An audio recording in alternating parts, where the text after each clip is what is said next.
વાળી ચકલીબાઈ. એક નગર હતું. તે નગરના રાજાએ બંધાવેલ બગીચામાં ઘણા બધા પંખીઓ રહેતા હતા. એમાં એક ચકલી પણ રહે. એકવાર ચકલી ચણતી ચણતી ફરતી હતી. ત્યારે તેને એક ઝાંઝર મળ્યું. આ તો મને બહુ ગમે એમ કહી એણે ઝાંઝર પગમાં પહેરી લીધું. થોડા ચકલીએ રાજા સામું જોઈ ફૂલાને કહ્યું, હું તો ઝાંઝર વાળી ચકલીબાઈ. મને કોઈ ઠેકાણ ના કહેવાય. કોઈની પાસે ના હોય તેવું મારા પગમાં ઝાંઝર શું હોય? રાજા ખૂબ ખીજ્યો. તે પગ પછાડી મહેલમાં ચાલ્યો ગયો. બીજે દિવસે રાજા પાછા બગીચામાં ફરવા આવ્યા. ચકલી ફરી ગાવા લાગ્યા, હું તો ઝાંઝર વાળી ચકલીબાઈ. મને કોઈ ઠેકાણ ના કહેવાય. કોઈની પાસે ના હોય તેવું મારા પગમાં ઝાંઝર શું હોય? રાજા ખૂબ ખીજ્યો. તેણે ચકલીબાઈનું ઝાંઝર લઈ લીધું. ચકલી બોલી, રાજા ભિખારી, મારું ઝાંઝર લઈ લીધું. મેં તેને લેવા દીધું. મેં તેને કઈ ના કીધું. હવે તો રાજા ખૂબ ખીજ્યો. તેણે ચકલીબાઈને ઝાંઝર આપી દીધું. ચકલી બોલી, રાજા મારાથી ભીનો મારું ઝાંઝર પાછું દીધું.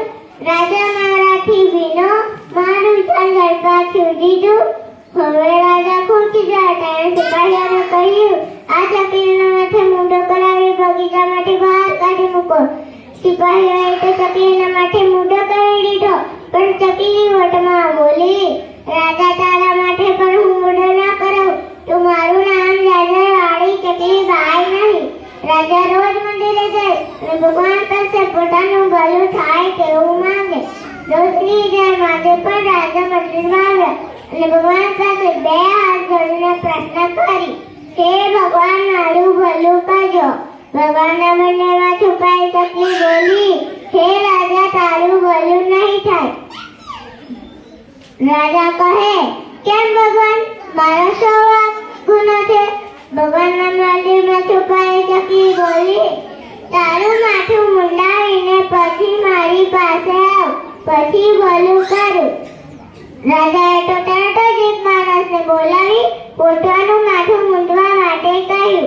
જ્યાં પેલો માણસ રાજાના માથા પર પાણી લગાવી તેનું ઊંડન કરવા જાય છે ત્યાં ચકલી ઉડીને આવી અને બોલી, અમે ચકલીબાઈએ બોલાયા, સાથે રાજા પોતે મુંડાણો.